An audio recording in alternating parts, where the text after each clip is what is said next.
Boa noite a todas e todos aqui presentes. Nós estamos aqui mais uma terça-feira reunidos para o nosso grupo de estudos. Esse grupo que tem por objetivo fazer a leitura das obras que são democraticamente escolhidas lá no grupo do Facebook. E nós continuamos essa semana fazendo a leitura da obra da vez, que é a autobiografia do Bert Hellinger, o livro que chama Meu Trabalho, Minha Vida. Hoje, retomando na página 228, lá no último parágrafo, que começa assim: enquanto essa realização. Para os leitores da obra em alemão, no original, nós estamos na página 234, no penúltimo parágrafo. Pessoal, lembrando que esse grupo é uma ideia do Hamilton, que convidou um monte de gente bacana, que fez e continua fazendo parte, né, desses momentos. E a gente lembra do Renato Bertatti, da Alice Satin, do Oswaldo, do Marcos Castro, e hoje quem está aqui conosco é o René Schubert. E René, desde já, receba nosso carinho, nossa gratidão pela sua presença aqui, pelo seu acompanhar conosco, seu acompanhamento e sua entrega. Hoje, René, nós temos uma leitora, que é a Bruna. E, pessoal, lembrando que os nossos encontros, eles são sempre gravados e são disponibilizados depois lá no canal do YouTube do Hamilton. E o pessoal que está chegando e que ainda não participou outra vez, quem quiser fazer alguma pergunta, alguma partilha, algum comentário, vai ter um momento da leitura que o René vai sinalizar uma pausa e pode levantar a mão para perguntar ou então escrever aqui no chat que nós vamos estar atentos. Então, René, sem mais delongas, eu te passo a palavra, meu querido. Obrigado, Larissa. Bem-vindos todos e todas para esse grupo de estudos. Então, vamos lá. Bruna, por favor, dê sequência aí à leitura. Sei que vocês, com o Marcos, chegaram até aqui. Vamos ver até onde Bert Hellinger nos leva hoje. Por favor, Bruna. Boa noite a todos. Então, enquanto essa realização não dá certo, os mortos não encontram sua merecida paz, mas, de certo modo, permanecem entre nós e até próximos de nós. A esse respeito, narro um pequeno episódio. Há alguns anos, viajei à Polônia para dar algumas palestras noturnas, acompanhado e conduzido pelo terapeuta de trauma Zenon Mazurczak. Viajamos de trem da Breslávia até a Cracóvia, passando pela Silésia, e lhe pedi para me contar alguma coisa sobre a Cracóvia e os judeus na Polônia antes da guerra. Ele me relatou sobre um bairro judeu bastante grande na Cracóvia, pois na época 1/3 de seus habitantes eram judeus. Depois me disse que no passado a Galícia fora amplamente colonizada por judeus. Atualmente quase não há nenhum na região. Fiquei imaginando a Cracóvia e vi ao redor da cidade um círculo de muitas pessoas querendo entrar sem poder. Eram os judeus que antes moravam ali e que já não existiam. Em meu último dia na cidade, fui com Zenon Mazurczak e outros amigos ao antigo bairro judeu. As casas ainda tinham as inscrições do passado, como se tudo ainda estivesse ali. Apenas as pessoas não estavam mais. Olhei pelas janelas e vi os moradores de antes. Tinham os olhos vazados de tanto que haviam chorado. Isso me comoveu profundamente. Dali fomos a Katowice, onde eu daria uma palestra à noite para mais de 1.000 espectadores. Contei-lhes sobre minha experiência na Cracóvia, pois a imagem que eu tinha era muito clara. Aqueles judeus mortos, todos poloneses, não apenas judeus, mas também compatriotas e concidadãos, ou seja, parte do país, queriam voltar para as almas dos poloneses. Todos os judeus ainda se encontram no gigantesco campo espiritual da Polônia. Ninguém consegue desaparecer desse campo. Em seguida, fiz uma meditação com os espectadores. Olhamos para os milhões de mortos.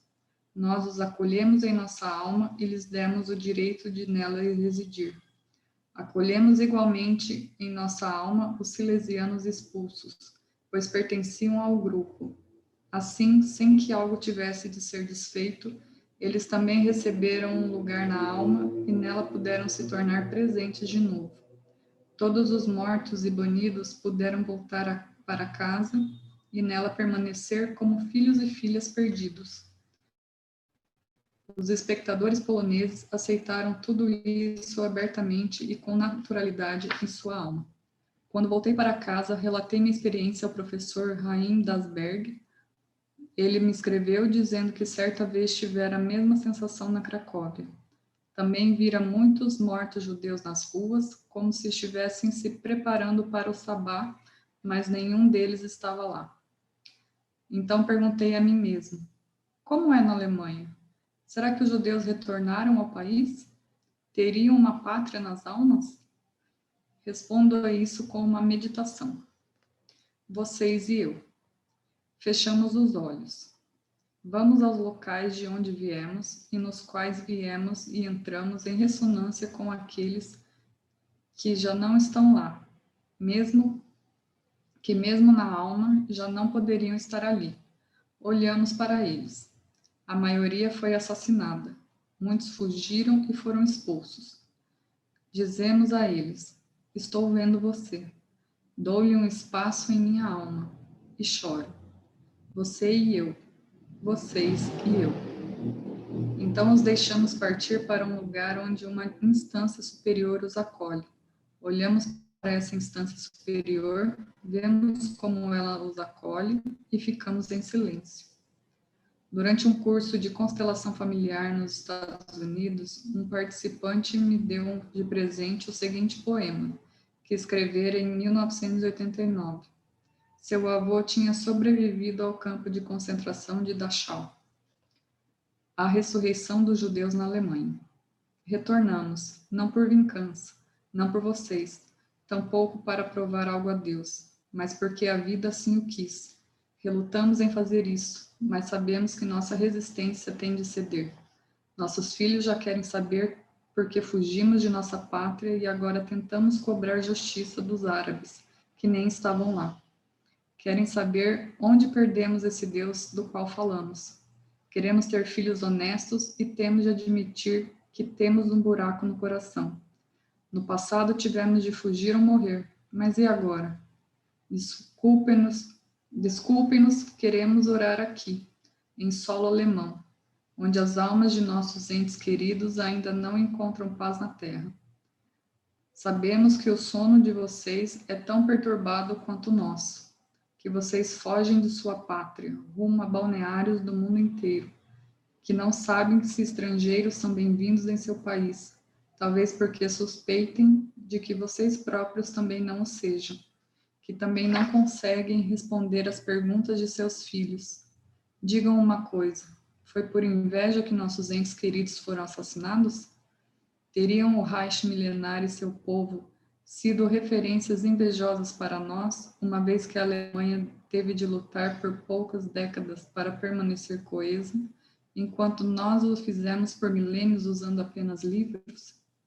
Por acaso nos mandaram para as câmaras de gás porque vocês mesmos foram mortos com gases nas trincheiras e não conseguiam revidar? Seus pensamentos debatem se apenas a cultura europeia amadureceu. Os nossos, se ainda somos eleitos por Deus. Mas estaria algum de nós falando com o outro? Nossos rabinos tentaram por uma geração inteira nunca esquecer, porém o que ficou na memória foi a morte que ainda fitamos sem fôlego. Para realmente voltar a respirar, é preciso uma dor viva. É preciso que não mais morramos testemunhando, mas vivamos plenamente e por muito tempo. É o que está escrito em nosso livro, Escolha a Vida. Em seu livro, lê-se: ama o próximo como a ti mesmo, ainda somos seus vizinhos. Imaginem, após uma longa ausência, nós, seus filhos, começamos a retornar. Em breve mudaremos para a porta ao lado e circularemos fazendo barulho nas ruas. Em breve brincaremos com os funcionários públicos alemães. Nos sentaremos à mesa como habituês e nos casaremos com seus filhos. As casas e a terra alemã retornarão às nossas mãos. Seremos cidadãos de novo. As sinagogas memoriais vazias começarão a se encher. Seria um pesadelo? Não. O mundo inteiro teme uma repetição, mas é o medo que se repete. Os tempos são novos. Nós, judeus, retornaremos à Alemanha. Não, não de repente, amanhã, todos na fronteira. Tampouco no próximo ano. Acontecerá gradualmente, aqui e ali em um primeiro momento, depois ganhando força, como tudo que cresce. Vocês vão ver. Obrigado, Bruna. Até aqui, né, vocês leram parte desse capítulo com o Marcos, né, e agora foi a finalização desse capítulo. Algum de vocês gostaria de fazer alguma colocação, gostaria de fazer alguma pergunta ou compartilhar alguma experiência? Senão a gente segue já para o próximo capítulo. Acho que eu vi a Bruna como levantada. Ok? Por favor. Desculpa. Enquanto eu estava lendo essa parte aqui, principalmente esse poema, meu corpo foi arrepiando de um jeito. Para mim foi uma sensação muito forte, assim, porque isso também faz um pouco de parte da minha história, assim, meus antepassados. Então, até eu engasguei em algumas palavras aqui, mas assim, eu senti uma sensação no corpo assim muito de arrepiar mesmo. É interessante, né, que numa parte da poesia ele menciona: seria isto um pesadelo? Muito interessante como pesadelos nos perseguem. E a gente às vezes trabalha isso analiticamente, né, na psicoterapia, na psicanálise. Conforme a gente vai interpretando o pesadelo, a gente vai percebendo que ele é estranhamente familiar. Ele é muito próximo de nós, como um vizinho, também colocado aqui nessa poesia. Foi algo que em algum momento eu não quis ver, eu não podia ver e eu excluí, eu reprimi, eu afastei. Só que tudo que guardamos, aguarda.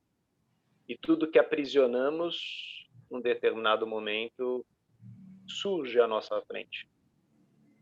Então, não é uma vingança, mas é o retorno. E é muito bonita a parte onde ele fala, né, que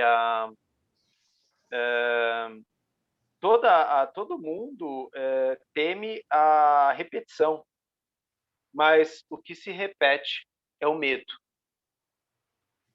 E sabemos que pós Primeira Guerra Mundial, a Europa como um todo ela passava por um período de miséria, de fome, e havia um grande medo, né, em relação ao povo judeu. E esse medo se transformou em ódio, né, por várias questões, e inclusive da inveja que ele coloca.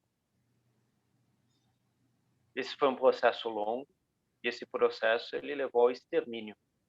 Há uma tentativa de extermínio de um povo inteiro. Essa questão da Polônia também, de Krakow, Krakow é muito forte, né? Quer dizer, eles não estão lá dentro, eles estão em volta, né? Então, logicamente, me perdoem a palavra, né? A alma penada, em alguns aspectos, é aquela entidade, aquele espírito que quer retornar, né? Ele quer retornar para casa, só que não lhe é permitido, né? Uma questão de desrespeito, uma questão de antipatia, de violência, né? E conforme Bert Hellinger foi fazendo esse trabalho, por isso tão bonito esse título, né? As constelações familiares, né? A serviço da reconciliação. Bert Hellinger falou isso diversas vezes, inclusive aqui no Brasil, no Congresso de Direito Sistêmico, né? Que as constelações familiares estão a serviço da reconciliação. A reconciliação às vezes não vai acontecer no momento do trauma, no momento, e aqui a gente pode falar de um trauma coletivo, mas nas gerações posteriores, onde as armas são baixadas E, novamente, se olha um para o outro e se fala, como na meditação, eu vejo você. Eu não te vejo mais, não te vejo menos, eu te vejo, eu reconheço que você está aí. Você não é uma alma penada, você não é um espírito, você é parte dessa terra, você é parte dessa história, você é parte da minha história. Então, quando o Bert Hellinger lê isso aqui, isso toca principalmente aqueles que têm laços ou ligações com a Europa, e que seja de um lado ou de outro, tem representantes em seu sangue, seja judeu, seja alemão, seja polonês, seja italiano, seja espanhol, e assim por diante. Isso toca a todos, isso é uma questão de povos. Então, conforme você vai lendo nisso, a gente não lê apenas com os nossos olhos e com nossa boca, a gente lê com o nosso corpo. Então, isso foi reverberando no seu corpo, assim como reverberou nos nossos ouvidos. E partes nossas, talvez doídas, chorosas, ou talvez até raivosas, agressivas, invejosas, reagem a isso. Então, a gente está, à medida que a gente lê, a gente está trabalhando pedacinhos nossos, emoções nossas. Então, aqui é uma poesia que faz uma geral aí, da guerra, das consequências da guerra e daqueles que ficaram para trás. E o Bert Hellinger propõe olhar para os que ficaram para trás e dar um lugar para eles. Tipo, não, pode vir. Você tem casa aqui. Isso que o Hellinger fala, eu acho que também tem a ver com Krakow, de você ter as placas com os nomes. Existem muitas cidades, inclusive na Polônia, na Alemanha também, onde nos beirais da casa você tem uma placa com os nomes dos habitantes que moraram lá, que foram expulsos de lá ou que morreram lá. Eram famílias judias. Isso é uma forma de memória, de signo. E é uma forma também de eu vejo vocês. Vocês moraram aqui, vocês fizeram parte disso aqui. Isso também é um reconhecimento, como Hellinger fala aqui, da cidadania. Bürger, vocês faziam parte dessa cidade, vocês contribuíram para essa cidade, vocês construíram essa cidade. E vocês não foram esquecidos. Então, é muito importante esse trabalho de simbolização, tanto na obra de arte, nos nomes das ruas, como também internamente. Uma postura de a história não está esquecida em mim. E, às vezes, quando eu leio uma poesia, eu vejo quanto essa história está viva em mim. Então, obrigado, Bruna, por você compartilhar. Não sei se foi nesse sentido. Se você quiser complementar alguma coisa, por favor. Não, foi porque, curiosamente, eu tenho tanto um lado quanto o outro. Então, eu tenho poloneses e tenho alemães como ascendentes. Então, de um lado ou de outro, isso mexe também. Sim. E para muitos de nós que tiveram a oportunidade de ir para a Alemanha, ir para o training camp e que se aventuraram nas cidades próximas, houveram muitos resgates.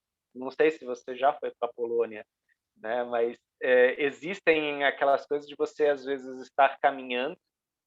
E hoje mesmo eu escutei de uma colega nossa, uma facilitadora, a Daniela Migliari, a frase, nós pisamos sobre nossos ancestrais.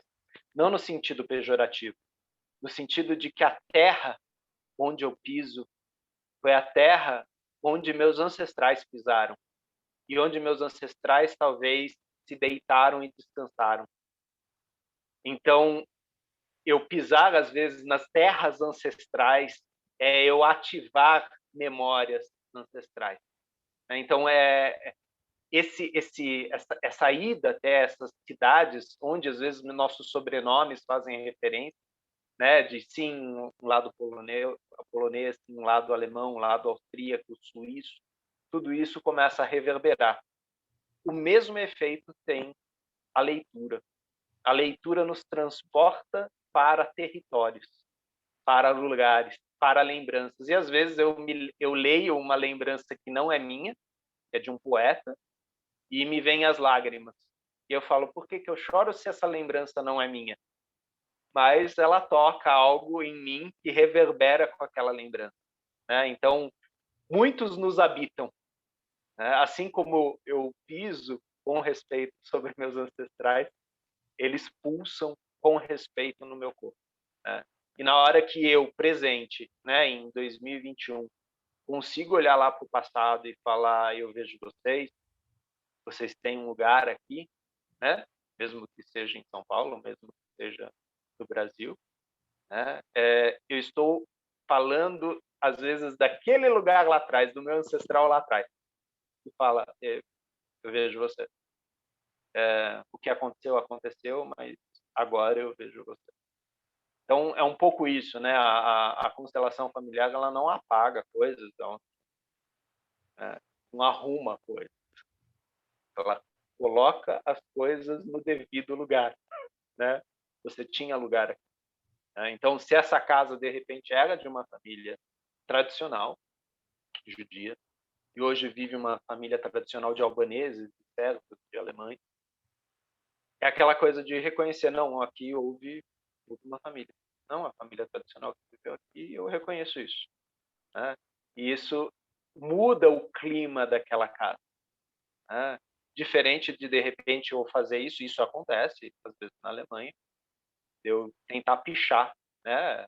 Ou rasgar as placas nas casas, onde estão as inscrições das antigas famílias. Isso é um gesto de ocultação, de repressão e de exclusão. E a gente sabe o quanto o Bert Hellinger fala dessa questão, né, da exclusão, segregação, como se diz, exclusão, né? Exclusão e inclusão, esse processo. Larissa, alguma colocação?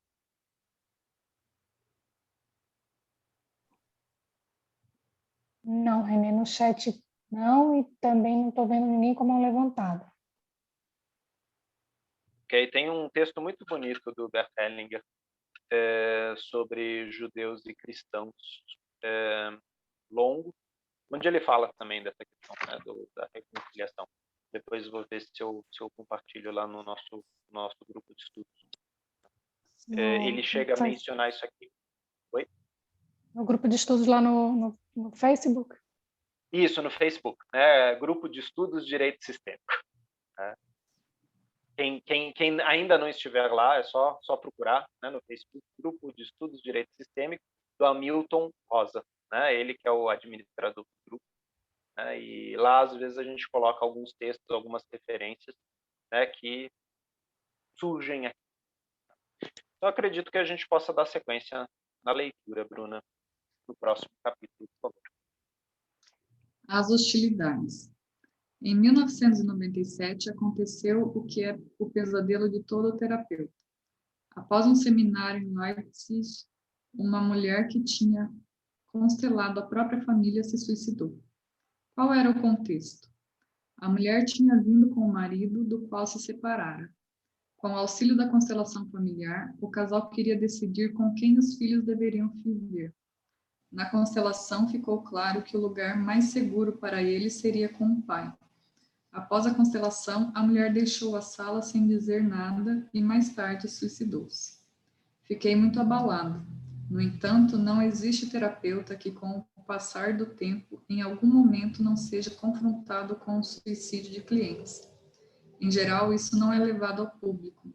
Ao contrário, é mantido em segredo, como se pode muito bem dizer. O suicídio da mulher resultou em uma ação judicial contra mim. Entretanto, a justiça me absolveu. Constatou-se que a mulher já havia tentado se matar antes. O recurso que usara para pôr fim à sua vida provinha do armário de medicamentos de sua mãe. Perguntei-me se seu final trágico poderia ter sido evitado. Minha resposta era: não, isso não estava em meu poder. Uma intervenção de minha parte não poderia ter nenhuma influência sobre ela. E, inversamente, minha manifestação sobre a realidade não poderia ter sido a razão para seu suicídio.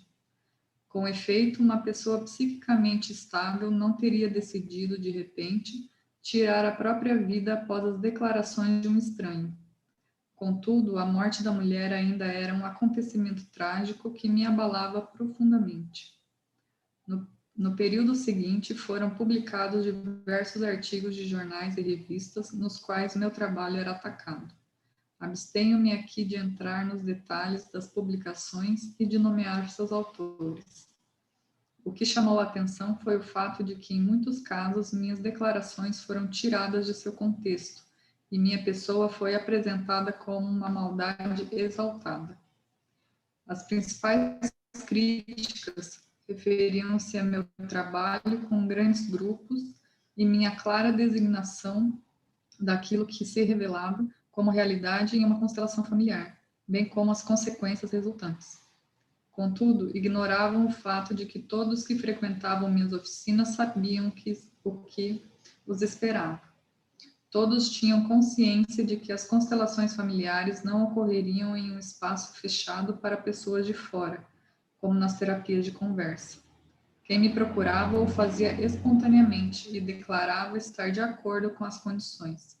Além disso, todos eram livres para interromper a constelação a qualquer momento. Embora raras vezes isso ocorresse, sempre respeitei e aceitei essa decisão. Mais do que isso, quando eu percebia que um cliente recusava a solução correta, era eu quem interrompia a constelação. Na época, não imaginei que todos esses ataques à minha pessoa ainda pudessem ser considerados inofensivos, pois o que estava para me acontecer em 2003 e 2004 era da ordem da calúnia, não há modo melhor de exprimi-lo, e da tentativa voltada a arruinar minha existência. Mais uma coisa de cada vez. O que pude vivenciar nas constelações com sobreviventes do Holocausto e seus descendentes tinha deixado em mim uma impressão duradoura e profunda. O entendimento de que vítimas e assassinos querem reconciliar-se, de que ambos têm sua origem em um poder secreto, inapreensível e incompreensível para nós, e de que somos todos iguais perante esse poder, permitiu-me ver a humanidade e cada ser humano com outros olhos. Tempos atrás, fiz uma excursão ao lago do Genezaré, em Israel, onde há 2000 anos um homem de Nazaré percorreu suas margens e em uma colina nas proximidades falou das 8 bem-aventuranças. Havia uma paz extraordinária nesse local. Era possível sentir que se tratava de um lugar especial. Ali me lembrei do que Jesus disse sobre o que torna alguém bem-aventurado. Uma das coisas era: bem-aventurados os que promovem a paz, porque serão chamados de filhos de Deus. Também disse: amai-vos vossos inimigos e fazei o bem aos que vos odeiam. Algumas vezes, a maior inimizade e o maior ódio se dão no relacionamento mais íntimo. Por quê? Porque no relacionamento mais íntimo que também se pode ferir mais profundamente. Porém, não tanto porque um faz algo ao outro. A ofensa mais profunda ocorre quando uma esperança sonhada não se cumpriu. Bem-aventurados são aqueles que amam seus inimigos e fazem bem aos que os odeiam. Assim, chega-se a um nível superior de Jesus, que Jesus descreve da seguinte maneira: deste modo sereis os filhos de vosso Pai do céu, pois ele faz nascer o sol tanto sobre os maus como sobre os bons, e faz chover sobre os justos e sobre os injustos. Quem alcança esse amor brilha como o sol sobre todos, tal como são, embora sejam diferentes, como o homem e a mulher. E faz cair a chuva que traz a bem-aventurança a qualquer um, tal como é. Refleti a esse respeito às margens do lago de Genezaré.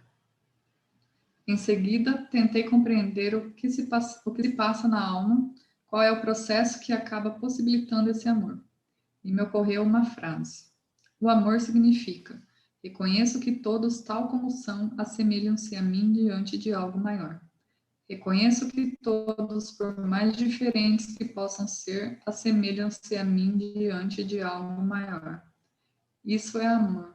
Com base nisso, todo o restante pode desenvolver-se. O que é a humildade? A mesma coisa. Reconheço que todos, por mais diferentes que possam ser, assemelham-se a mim diante de algo maior. Humildade significa reconhecer que se é apenas uma pequena parte entre uma multiplicidade e que a plenitude só é alcançada quando tudo o que é diferente puder coexistir de maneira equivalente e ser reconhecido como igualmente válido. E se houve ofensas? Perdoar e esquecer são a mesma coisa. Reconheço que todos, por mais diferentes que sejam, assemelham-se a mim diante de algo maior. Podemos aqui fazer um pequeno exercício para compreender esse amor. Imaginem-se indo até aqueles que algum dia os ofenderam e feriram. Digam a cada um deles: sou como você. Em seguida, imaginem aqueles aos quais vocês fizeram alguma coisa ou ofenderam de alguma maneira e digam a cada um deles: sou como você. Você é como eu. O que você vivenciará ao final desse exercício? A resposta pode ser resumida em uma única palavra: paz. A partir de todas essas reflexões, em 2004 publiquei em meu livro Gottes Gedanken, Pensamentos sobre Deus, um texto sobre Hitler, que reproduzo aqui para melhor compreensão do que segue. Hitler. Alguns os veem como um monstro, como se algum dia tivesse existido alguém que pudesse ser chamado assim. Vejo como um ser humano igual a mim, com pai, mãe e um destino especial. Seria você maior por causa disso? Ou menor? Seria melhor ou pior? Se você for maior, também sou. Se você for melhor ou pior, também sou. Isso porque sou um ser humano como você. Se eu o respeitar, também me respeitarei. Se o odiar, também me odiarei. Posso então amá-lo? Será que talvez eu deva amá-lo, já que do contrário não poderia me amar? Se reconheço que você foi um ser humano como eu, então olho para algo que dispõe de nós do mesmo modo, que é causa tanto sua quanto minha e nosso fim. Como eu poderia me excluir dessa causa ao excluí-lo? Como eu poderia acusar essa causa e elevar-me acima dela ou acusá-lo? No entanto, também não posso sentir compaixão de você. Você depende da mesma causa que eu. Respeito-a em você e em mim e submeto-me a ela em tudo que ela provocou em você, em mim em relação a você, e você é livre em relação a mim. De minha parte, você pode ter sua paz, pois libero tudo o que penso a seu respeito. Também libero tudo o que penso sobre o que você quis e fez. Assim como libero tudo o que penso sobre a causa que você gerou em mim. Com efeito, como meus pensamentos poderiam algum dia alcançar essa causa ou até penetrá-la? Por essa razão, esqueço você e o libero dos meus pensamentos e do meu sentimento, do meu amor, do meu respeito e do meu julgamento.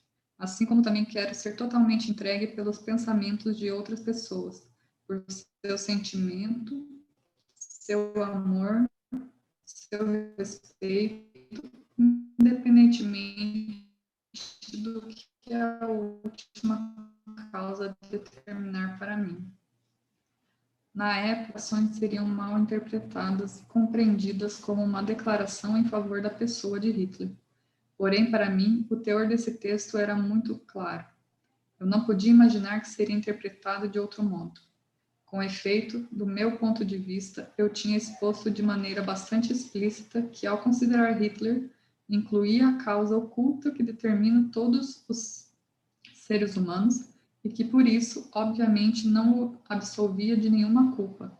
Apenas não era mais responsável por sua condenação, mas deixava a culpa com ele e sob sua responsabilidade.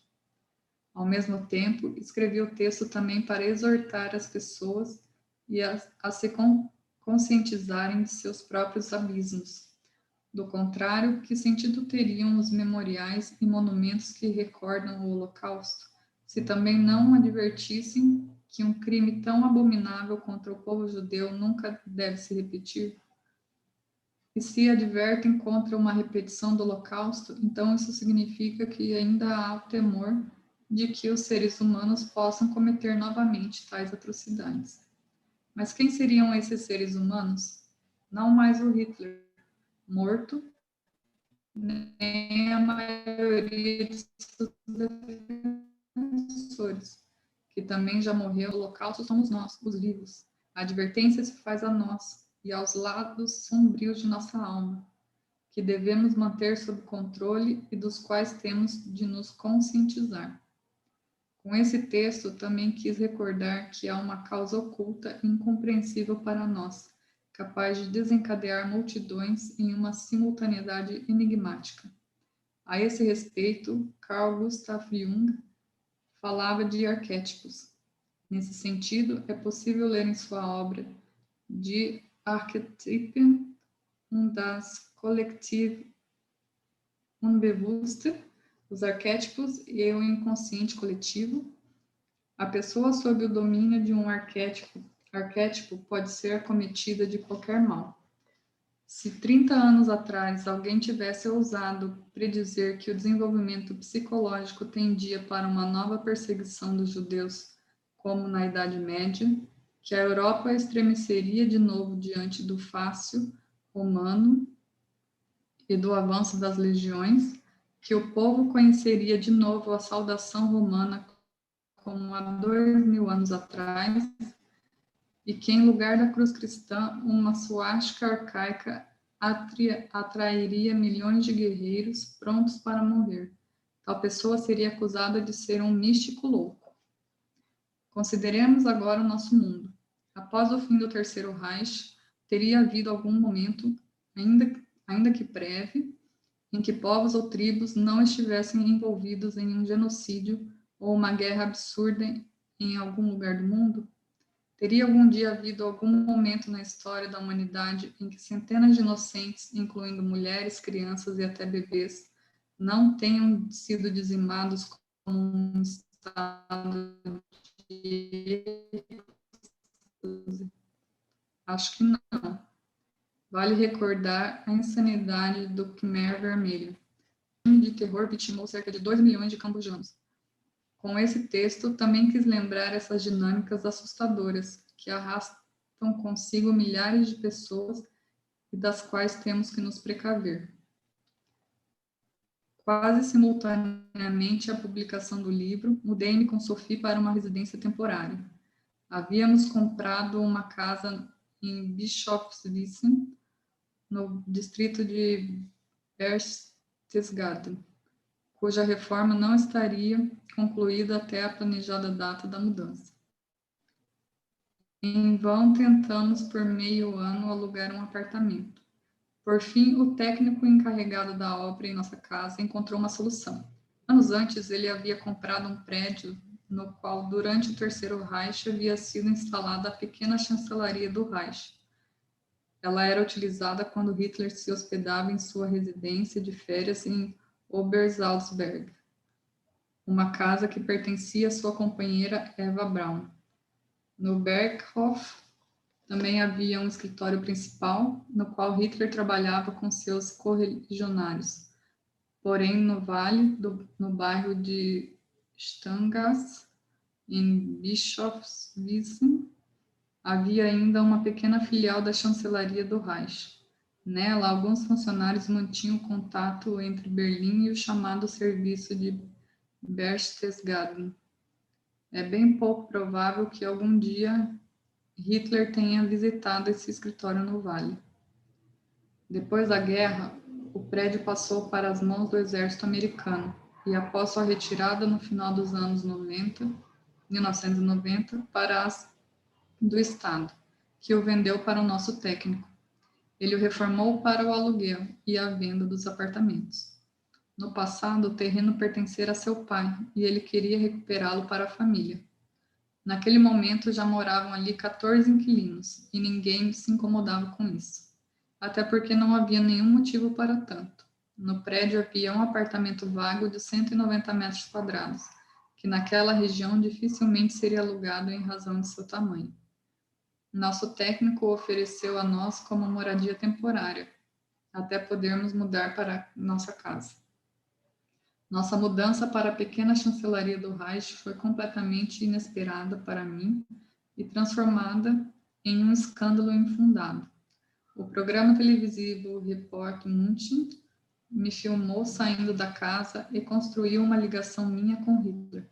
3 funcionários do jornal TASS tocaram nossa campainha, insistindo para que eu lhes concedesse uma entrevista e uma resposta. Quando recusei, reclamaram dizendo que não os deixei entrar em nossa casa. Ao seu artigo deram o maldoso título de O Quartel-General do Psicoguru. O desejo para essas difamações foi meu texto sobre Hitler e meu livro Pensamento sobre Deus. Já antes da mudança para essa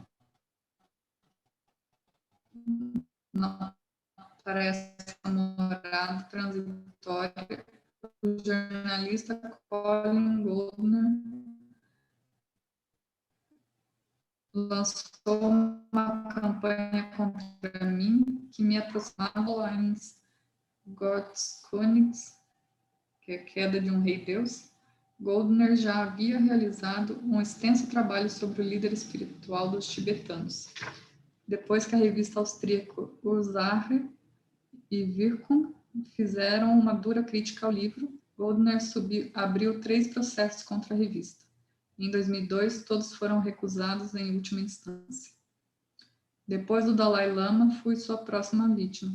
Com isso, eu estava em boa companhia. Em um artigo para a revista Concrete, caderno 6 de 2004, chegou a apelar para linhas de raciocínio grosseiras, a fim de construir uma ligação entre mim e Hitler. Segundo ele, essa ligação estaria nas iniciais de nossos nomes, pois meu nome original é Anton. Portanto, Anton Hellinger e Adolf Hitler, ambos AH.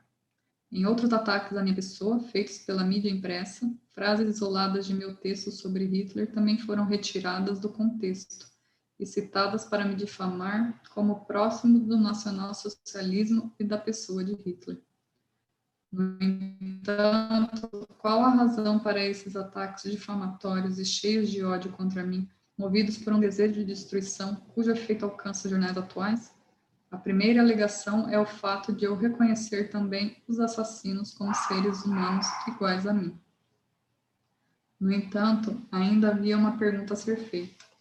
Entre os jornalistas que se manifestaram, embora nenhum me conhecesse nem tivesse frequentado algum dos meus seminários, teria algum deles feito algum dia uma pesquisa sobre mim? Será que um único deles chegou a ler minhas declarações em sua totalidade, em vez de pensar frases isoladas e interpretá-las no contexto que lhe era mais conveniente? Ou seriam todos apenas enviados especiais ao arquivo da redação, como ironicamente se diz no jargão jornalístico alemão?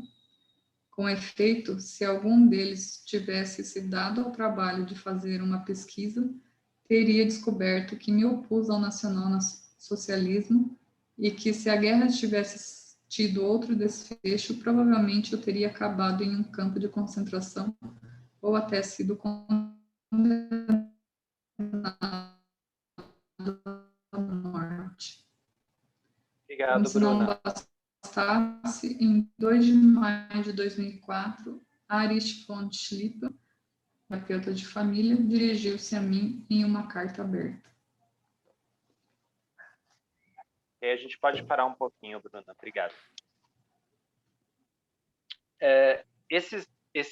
Essa passagem que Bert Hellinger nos lê, ela foi muito marcada, né? Tanto a questão do suicídio, né? da cliente, como os ataques da imprensa, né? Foi um período que, inclusive, Bert Hellinger se afastou do campo, né? Ele se retirou do campo, né? Por usar uma palavra que ele usa bastante. E ele questionou bastante também esse lugar, né, o lugar que ele ocupava, né, e lembrando, né, que começou a havia uma forte ligação, né, da relação familiar com a psicoterapia, né, isso depois foi mudando. E mais ou menos nessa época a gente tem o trabalho da doutora Úrsula Tanque, trazendo à tona as raízes, né, a origem das relações familiares dentro das escolas psicoterapêuticas e também das linhas filosóficas, dando um embasamento teórico aí às relações familiares. Toda a questão ligada a essa carta que ele fez, ligada a Hitler, né? Como ele fez agora há pouco o exercício nosso, né? De olhar para uma pessoa que eu prejudiquei, ou olhar uma pessoa que me prejudicou e dizer para ela, eu sou como você e você é como eu, tem um efeito forte. Né? Ele está falando de luz e sombra, que ele menciona tão fortemente Carl Gustav Jung, né? Seja um trabalho mais avançado de Bert Hellinger, a gente percebe em muitos psicoterapeutas, filósofos, que num determinado momento eles chegam nesse ponto, nesse caroço, né, onde eles trazem tanto a luz quanto a sombra. Né, isso mexe, isso incomoda. As críticas que Bert Hellinger fala nessa autobiografia, né, que ele recebeu lá em 2006, né, são críticas que ele está recebendo no Brasil agora. Né, a questão mais ou menos desde 2015 ele vem recebendo essas críticas e em alguns jornais locais ele é partidário do movimento nacional socialista, que ele era próximo de Hitler, que ele gostava de Hitler, que ele é um machista, que ele é a favor de estupro. Quer dizer, existem várias coisas difamando a imagem da Hellinger aqui no Brasil. Isso é uma repetição de um movimento que aconteceu lá na Europa, né? E nesse movimento que aconteceu na Europa, como ele bem falou, ele falou, olha, estava aqui, né? As pessoas não queriam me entrevistar seriamente, não tinham lido a minha obra. E eu me recordo em 2015, lá na Alemanha, estávamos em Bad Reichenhall e havia uma estação de TV, né, do lado de fora, que queria, na verdade ela não queria entrar, né, ela queria saber o que esse guru, né, falava. Ele falava de assassinato, ele falava de abusos, e tinha muita coisa envolvida com o nazismo. Quer dizer, a forma como era colocada trazia uma coisa pejorativa. E a Sophie Hellinger, ela deixou claro, ela falou, olha, as pessoas, eu as convidei, se elas quisessem entrar, que elas podiam entrar, não com as câmeras, né, e elas poderiam ver o que nós fazemos aqui. Né, isso aqui é um trabalho aberto, né, só pode ver, pode ver o que é, e, logicamente, se responsabilizar, né, um trabalho para adultos. Né, quem vai numa constelação familiar está lá livre, espontânea vontade. E essa é uma passagem muito interessante que o Bert Hellinger fala, ele sempre interrompeu as constelações quando o cliente pedia. Né? Então, quando o cliente chega e fala, não, para, e parava. Nós não forçamos o nosso cliente a olhar para o campo. E nós não vamos olhar para o campo se o cliente não quer olhar para o campo. Nós nos retiramos. Mas o Bert Hellinger também aponta, né, que ele não conduzia a constelação por uma solução que era confortável para o cliente. Permitia que aparecesse aquilo que o campo mostrava, tal como era. Então, aqui a gente está falando das resistências. Né? A Alemanha nacional-socialista, que depois trouxe a Segunda Guerra Mundial, ela tinha uma ideologia de pureza de raça, de dominação, né, da grande Alemanha, e isso foi feito a partir de muitas coisas erradas, eu vou falar, mas de movimentos sombrios. Né? Em muitos aspectos, existe uma questão de tradução aqui. O Hitler se questionava se ele era inumano, não monstruoso, né? Monstruoso ele era, assim como eu sou, como todos nós somos, né? Sombras dentro de nós. Mas a palavra inumano significa um ser não humano, pelo mal que ele causou. E é exatamente assim que Bert Hellinger começa. Né? Muitos te chamam de inumano, mas não, você é humano. É uma pessoa que foi levada a fazer o que fez também por suas razões. Bert Hellinger em nenhum momento para ficar explicando as razões de Hitler ou ficar defendendo Hitler. Ele olha para o humano detrás de Adolf Hitler. Né? É até engraçado o pessoal falar, né, do anacronismo, né, do nome Anton Hellinger e Adolf Hitler, tal, porque Hitler a gente sabe que não é o sobrenome dele, né? Ele criou esse sobrenome para ter mais impacto. Adolf Hitler, né? Ele tinha outro sobrenome, né? Então ele fez uma mudança. Quer dizer, existem várias questões aqui que pegam na questão histórica, né? E existe um ataque diretamente à pessoa de Bert Hellinger, porque o Bert Hellinger ele fez o quê? Ele olhou para aqueles que estavam do outro lado, os excluídos, tanto do povo judeu quanto os perpetradores nazistas. E quando ele faz isso, ele olha para todos como iguais, frente a uma força muito maior, frente a um mistério muito maior. E isso incomoda, né? Isso incomodou pessoas na Alemanha, isso incomodou religiosos de vários lados, isso incomodou terapeutas, médicos.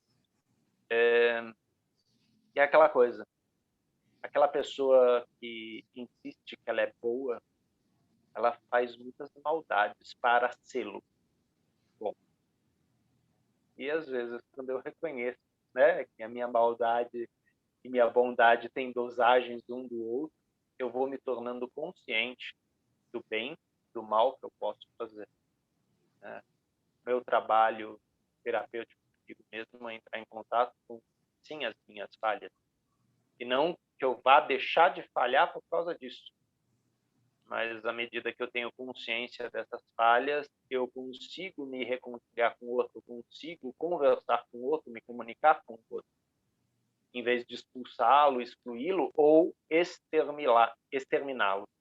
Né? Porque exterminar uma raça, exterminar uma religião de uma insuportabilidade. Né? E aí a gente vê a força de uma ideologia, de uma crença, e o perigo também de uma ideologia, de uma crença. Né? A gente teve aqui aquela aula do nosso colega Cris sobre a banalização do mal, né, de Hannah Arendt. Né? Que a Hannah Arendt faz a mesma coisa que o Bert Hellinger. Ela vai olhar para o monstro, ela vai olhar para Eichmann, e quando ela olha para ele, ela fala, não, não é um monstro, é um homem. E isso trouxe muitas críticas a ela, da comunidade judaica, da comunidade alemã, de todo mundo. Porque era necessário que houvesse um monstro. Precisamos queimar a bruxa.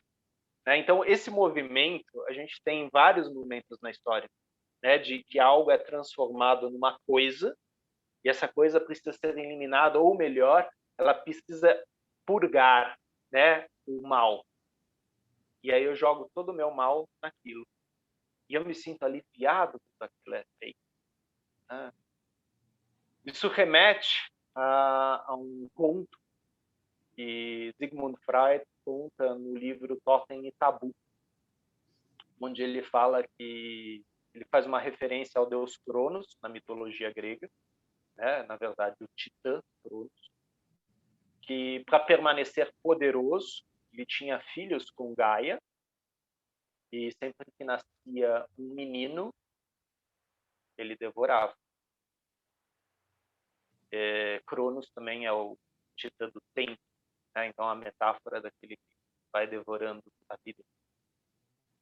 Até que Gaia, dia por amor, ela separa 3 filhos, que são Zeus, Poseidon e Hades.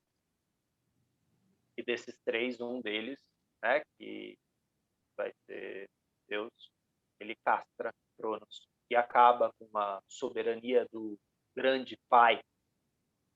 Freud fala da morte do pai. A partir da morte do pai, os filhos se tornam soberanos, culpados.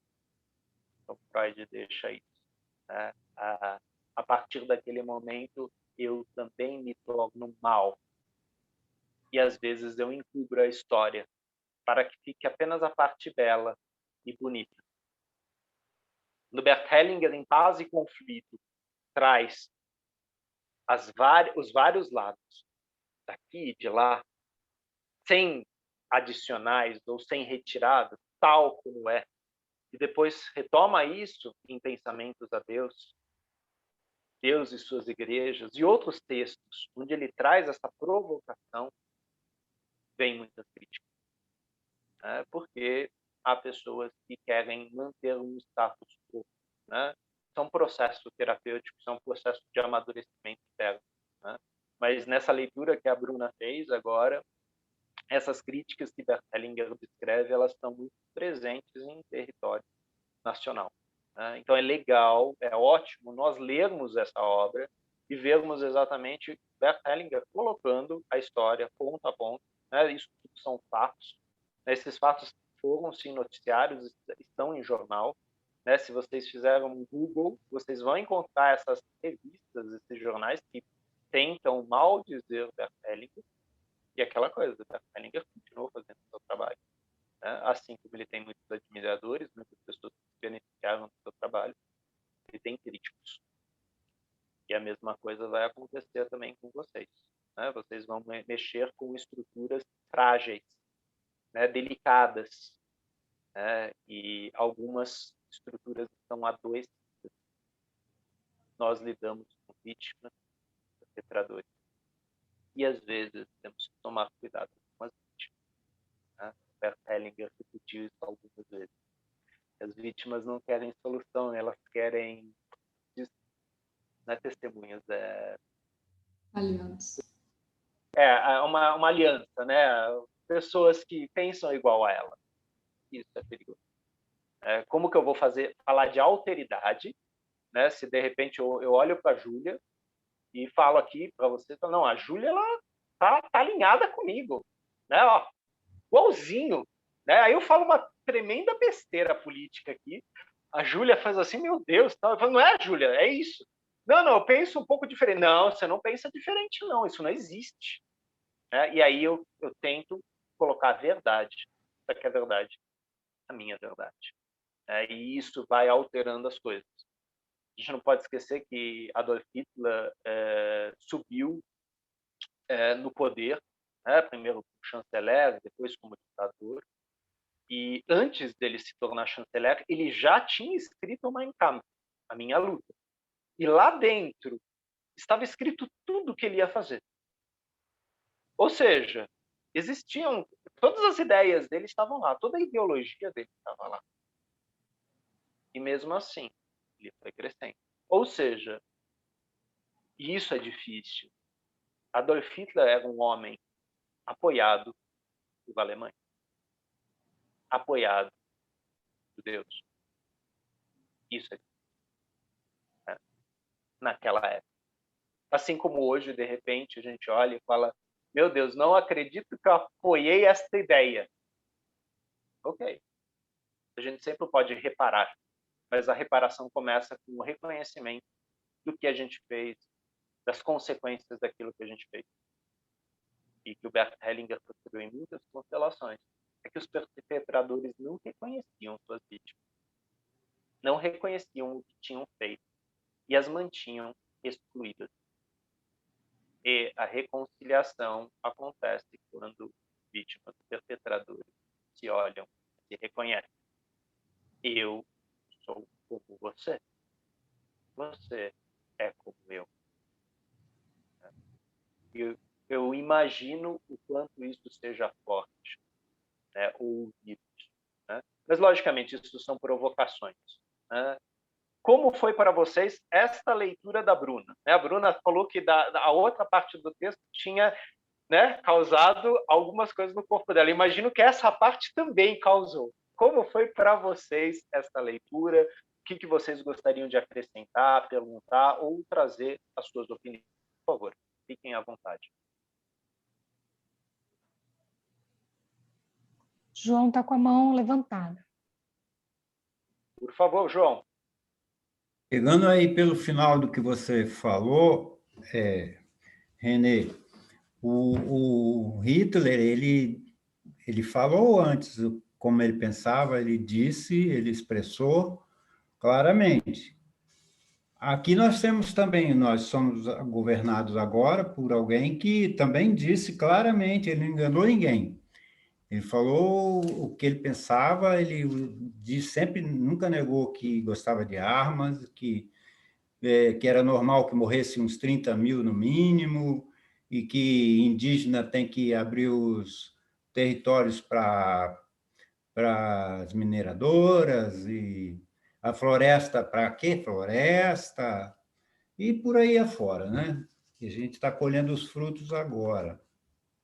A minha dúvida é, que, pela postura do Bert Hellinger, ele fala, por exemplo, em relação a Hitler, que ali na página 239, ele fala assim, eu não absolvia Hitler de nenhuma culpa, apenas não era mais responsável por sua condenação, mas deixava a culpa com ele e sob sua responsabilidade. Eu não entendi bem isso. A gente tem ou não tem que se posicionar, por exemplo, diante de uma situação que vivemos, por exemplo, hoje, né? Eu sempre gosto de me posicionar, eu acho que é necessário, porque, afinal de contas, né, já passamos de 300 e tantos mil mortos, e sabemos que se tivessem sido tomadas outras providências, se a ciência não fosse negada e tudo mais, poderíamos possivelmente ter um resultado muito menos trágico. Então, isso a gente só vai poder falar sobre isso depois desses fatos? Não, né? Na minha escuta primeiro dessa leitura que você fez, né, de Bert Hellinger, a gente não pode esquecer, né, que Bert Hellinger ele foi um soldado alemão, né, e ele lutou como um soldado alemão, né? Por isso que muitas pessoas chamam Hellinger de nazista. É diferente você ser um soldado de você ser partidário do nacionalsocialismo, né? Isso é um pequeno detalhe, mas ok. É assim que as pessoas falam, não, ele era nazista porque foi soldado. Então, quando ele fala isso, quer dizer, eu não me sinto culpado, né? Essa responsabilidade eu não assumo, porque a postura dele era outra. Ele era um soldado, né, da nação alemã. E sim, ele estava sendo conduzido aí por um ditador lunático, né? E naquela época, se você falasse não concordo, você tomava um tiro na nuca, né? Ou pior, você assistia seus familiares tomando um tiro na nuca. Então existiam violências aí acontecendo. Então, a posteriori, o que ele faz? Ele fala, olha, eu não sou responsável pelo mal que você fez, mas eu sei, eu estava lá.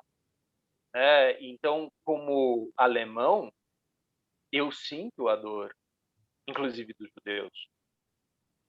Nesse sentido, o que está acontecendo no Brasil, você, eu, nós sentimos. E cada um aqui, sim, pode se manifestar nesse sentido, mas sabendo que as manifestações vão ter consequências, e talvez não sejam as consequências que vão ajudar, né?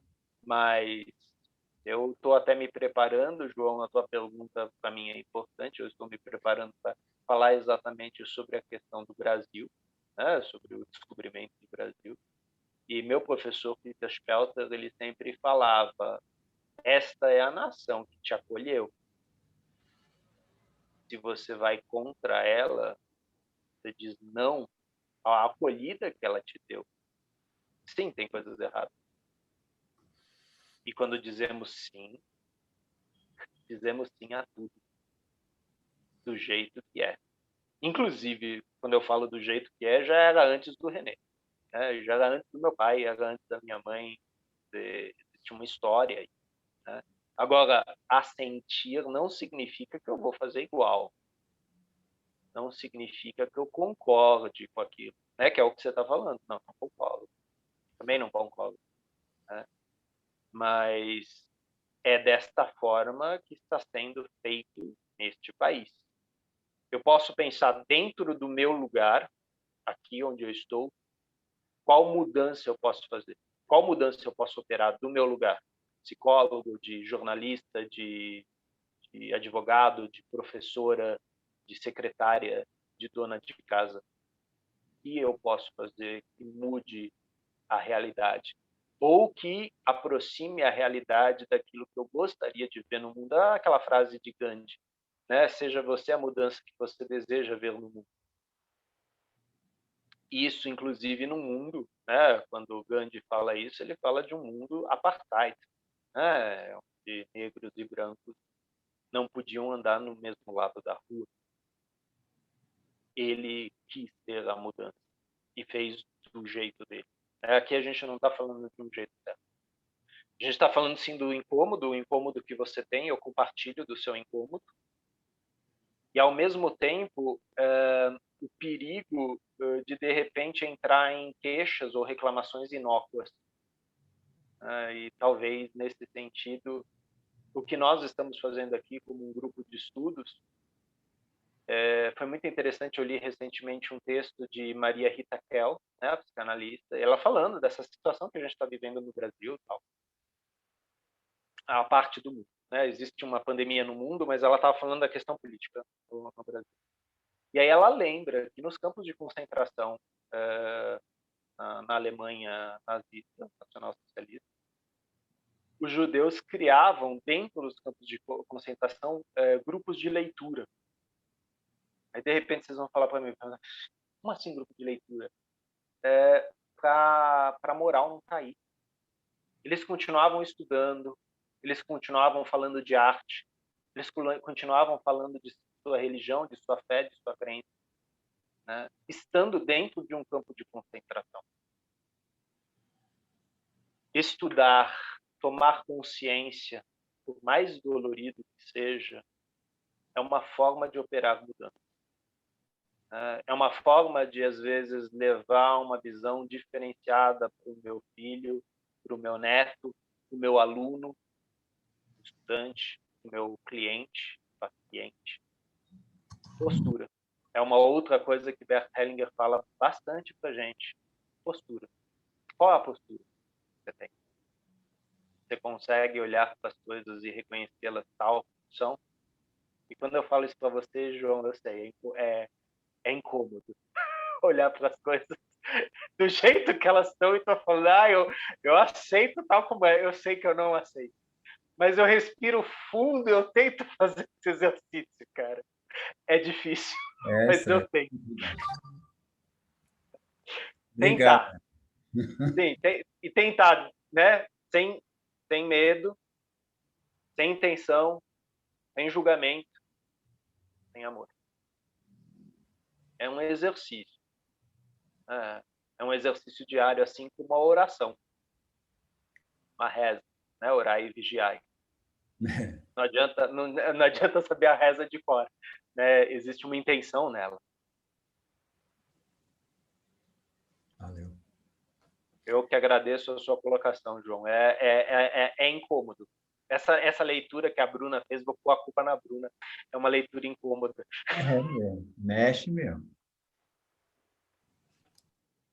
Alguém mais gostaria de fazer alguma colocação? Marina, Helena. Helena, por favor, pode começar. Boa noite. De tudo que foi falado, eu lembrei de algumas situações de manchete, né, coisas, violência que acontecem, e que eu fui mudando meu olhar dessa questão da vítima e do perpetrador, né? por tudo que eu aprendi na constelação, eu consegui começar assim, o que tem por trás, entendeu? Então, eu parei de julgar, né? Por mais que fosse um crime bárbaro, assim, eu comecei a trabalhar isso em mim. Aí, nessa situação que a gente está hoje no Brasil, eu tenho feito a mesma coisa. E aí eu penso assim, se fosse eu lá, no lugar, por exemplo, do presidente, do governador, eu não concordo com muitas coisas, mas eu tento me pôr no lugar, o que eu faria, né? Então aí eu paro de julgar. Tenho visto, né, tenho observado, quando você falou de vítimas que procuram aliados, me incluo nisso também, né? Em toda essa situação que a gente está, em algum momento a gente se põe na postura de vítima e fica lá procurando, sabe? Só que eu vejo que é uma loucura, todo mundo correndo atrás de grudar em algum aliado. E aí, essa semana, eu estava assistindo uma palestra do Renato Bertatti, justamente sobre a pandemia. E aí, ele começou a comentar assim, que hoje o foco está no Brasil, mas que a mesma situação que o Brasil está tendo hoje, de que os casos se agravaram, um dia estava na Itália, depois o foco foi para os Estados Unidos, né? Então, assim, foram mudando esse ponto, né? Então, hoje o olhar do mundo inteiro está no Brasil. E aí eu volto na questão do nosso tamanho, né? Qual o nosso lugar? O que a humanidade está tendo que aprender? Que uma hora, sei lá, pega um mês, alguns meses é um determinado país da Europa, outro é o Brasil, pode ser que depois saia do Brasil, vai para um outro, entendeu? Eu fiquei com essa reflexão, que alguma coisa a gente ainda não está no nosso lugar para aprender. Então, era isso que eu queria comentar. E eu vi essa palestra essa semana, então eu estou com essa reflexão na cabeça. O que a gente ainda tem que aprender? Porque é uma questão mundial, né? A pandemia não é só no Brasil. Os problemas políticos não são só no Brasil, né? Tem um momento que a gente está em evidência. Então, era isso. A questão da humanidade toda, né? A Helena está nos incluindo a todos nessa reflexão. Questão humana. Não é uma questão da Helena ou do René ou do João. Todos nós. Sim, temos muito que aprender, inclusive com esses afetos negativos que vêm à tona. Essa inconformidade, essa indignação. Vamos aprender algo com isso. Né? Vamos exercitar nossa inteligência emocional. Né? E tentar, talvez, fazer esse exercício que a Helena falou, de olhar o que há também atrás. Todos temos uma história anterior. Né? Isso tem a ver com o pensamento interno.